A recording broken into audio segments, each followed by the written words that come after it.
CM. ಮೈಸೂರಿನ ಘಟಕೋತ್ಸವ ಭವನದಲ್ಲಿ ನಡೆದಿರತಕ್ಕಂತ ಕಾರ್ಯಕ್ರಮದಲ್ಲಿ ಕೆಲವೊಂದಿಷ್ಟು ಚಲನಚಿತ್ರವನ್ನ ಉದ್ದೇಶಿಸಿ ಮಾತನಾಡಿದ ಸಿಎಂ ಸಿದ್ದು ಅವರು ಪರದೆಯ ಮೇಲೆ ಯಾವ ರೀತಿ ನಟ ತನ್ನ ಭಾವನೆಗಳನ್ನ ವ್ಯಕ್ತಪಡಿಸ್ತಾನೋ ಅಥವಾ ತನ್ನ ನಟನೆಯನ್ನ ವ್ಯಕ್ತಪಡಿಸ್ತಾನೋ ಅದೇ ರೀತಿಯಲ್ಲಿ ಆ ಒಂದು ಮಾನವೀಯ ಮೌಲ್ಯಗಳನ್ನ ಏನ್ ಮಾಡ್ಬೇಕು, ಜೀವನದಲ್ಲಿ ಅಳವಡಿಸ್ಕೊಂಡು ಹೋಗ್ಬೇಕು. ಅಂದಾಗ ಮಾತ್ರ ಒಬ್ಬ ನಟ ಯಶಸ್ವಿಯಾಗಿ ತನ್ನ ಜೀವನವನ್ನ ಉತ್ತಮ ರೀತಿಯಾಗಿ ಸಾಗಿಸುವುದು ಅಂತ ಕೂಡ ಹೇಳಿದ್ದಾರೆ. ಇನ್ನು ಸಿನಿಮಾದಲ್ಲಿನ ನಟನೆಯ ಶೈಲಿಗಳನ್ನ ಏನ್ ಮಾಡ್ಬೇಕು, ಜೀವನದಲ್ಲಿ ಅಳವಡಿಸಿಕೊಳ್ಳಲೇಬೇಕು. ಇಲ್ಲಿ ನೇರವಾಗಿ ಏನ್ ಹೇಳಕೊಟ್ಟಿದ್ದಾರೆ ಅಂತಂದ್ರೆ, ದರ್ಶನ್ ಅವರಿಗೆ ಕೆಲವೊಂದಿಷ್ಟು ಬುದ್ಧಿ ಮಾತುಗಳನ್ನ ಹೇಳಲಿಕ್ಕೆ ಸಿಎಂ ಅವರು ಈ ಒಂದು ಸಂದರ್ಭದಲ್ಲಿ ಹೇಳಿಕೆ ಹೊರಟಿರುವುದು ಅಂತ ತಿಳಿದು ಬರ್ತಿದೆ. ಜೊತೆಗೆ ಸಿನಿಮಾದಲ್ಲಿ ಯಾವ ರೀತಿಯ ಮಾನವೀಯ ಮೌಲ್ಯಗಳನ್ನ ನೀವು ಅಳವಡಿಸ್ಕೊಂಡಿರ್ತೀರೋ, ಸಾಮಾಜಿಕ ಒಂದು ಕಳಕಳಿಯನ್ನ ಸಿನಿಮಾದಲ್ಲಿ ತೋರಿಸಿರ್ತೀರೋ, ನಿಮ್ಮ ವ್ಯಕ್ತಿತ್ವವನ್ನ ಯಾವ ರೀತಿ ಸಿನಿಮಾದಲ್ಲಿ ಉನ್ನತವಾಗಿ ತೋರಿಸಿಕೊಂಡಿರ್ತೀರೋ ಅದೇ ರೀತಿ ಜೀವನ ಶೈಲಿಯನ್ನು ಕೂಡ ನೀವು ಅದೇ ರೀತಿ ಇಟ್ಕೊಳ್ಬೇಕು ಅಂತಕ್ಕಂಥ ಒಂದು ಕಿವಿ ಮಾತನ್ನ ಎಲ್ಲೋ ಹೇಳಿದ್ದಾರೆ ಅನ್ಕೋತೀವಿ. ಜೊತೆಗೆ ಸಿನಿಮಾ ತಾರೆಯರಿಗೆ ಗೌರವ ಮತ್ತು ಯಶಸ್ಸು ಸಿಗುವುದು ತಮ್ಮ ನಟನೆಯಿಂದಲ್ಲ, ವ್ಯಕ್ತಿತ್ವದಿಂದ ಮಾತ್ರ ಸಾಧ್ಯ.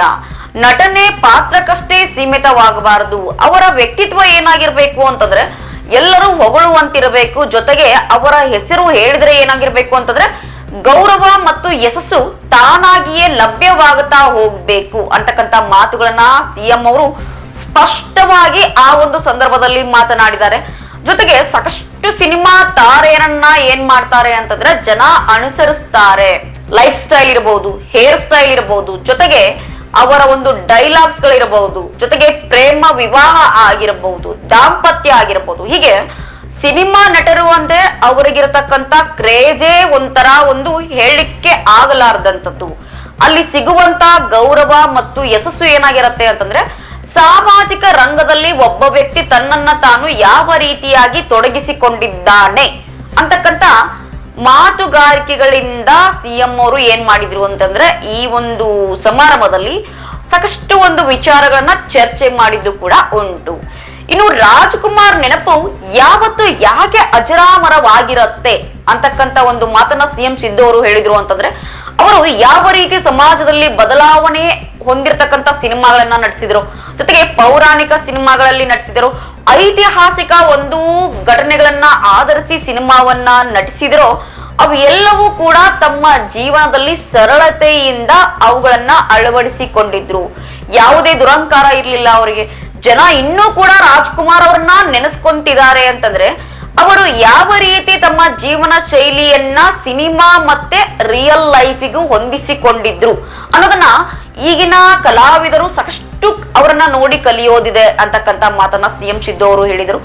ಜೊತೆಗೆ ಸಾಕಷ್ಟು ವರ್ಷಗಳು ಕಳೆದು ರಾಜ್ಕುಮಾರ್ ಅವರು ನಮ್ಮಿಂದ ದೂರವಾಗಿ, ಆದರೆ ಅವರ ಜ್ಞಾಪಕ ಪ್ರತಿಯೊಂದು ದಿನಮಾನಗಳಲ್ಲೂ ಏನಾಗ್ತಿದೆ ಅಂತಂದ್ರೆ ದಿನದಿಂದ ದಿನಕ್ಕೆ ಹೆಚ್ಚಾಗ್ತಿದೆ. ಇದೇ ರಾಜ್ಕುಮಾರ್ ಅಂತ ವ್ಯಕ್ತಿ ಇರಬೇಕು ಅಂತಕ್ಕಂಥ ನಟರು ಇದ್ದಾರೆ.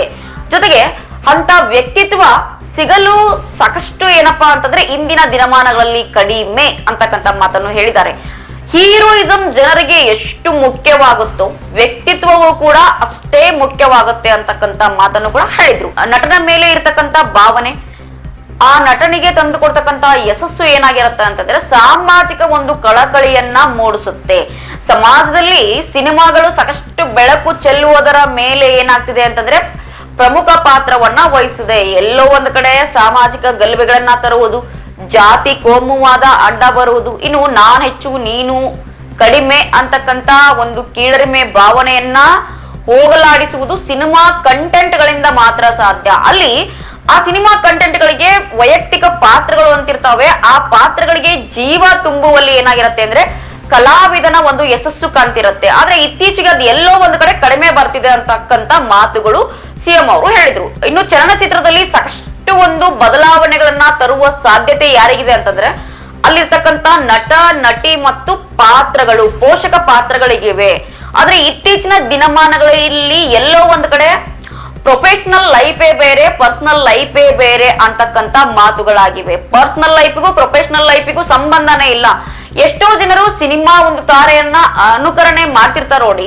ಇದೇ ರೀತಿಯಾಗಿ ಕೊಲೆ ದರೋಡೆ ಎಲ್ಲ ಒಂದು ಕಡೆ ಅವು ಯಥಾ ರೀತಿಯಾಗಿ ಸಾಗ್ತಿವೆ ಅಂತಕ್ಕಂತ ಮಾತುಗಳನ್ನ ಸಿಎಂ ಸಿದ್ದರಾಮಯ್ಯ ಅವರು ಮೈಸೂರಿನ ಘಟಿಕೋತ್ಸವ ಸಂದರ್ಭದಲ್ಲಿ ನೇರವಾಗಿ ದರ್ಶನ್ಗೆ ಹೇಳಿದ್ರ ಅಂತಕ್ಕಂತ ಒಂದು ಪ್ರಶ್ನೆಗಳು ಮೂಡುವ ರೀತಿ ಏನ್ ಮಾಡಿದ್ದಾರೆ ಅಂತಂದ್ರೆ ಈ ಒಂದು ಸಂದರ್ಭದಲ್ಲಿ ಮಾತುಕತೆಯನ್ನ ಆಡಿದ್ದುಂಟು. ನಮ್ಮ ವಿಜಯವಾಹಿನಿ ನ್ಯೂಸ್ ಚಾನೆಲ್ನಲ್ಲಿ ಪ್ರಮೋಷನ್, ಜಾಹೀರಾತು, ಅಡ್ವರ್ಟೈಸ್ಮೆಂಟ್ ನೀಡಲು ಸಂಪರ್ಕಿಸಿ 9535808456.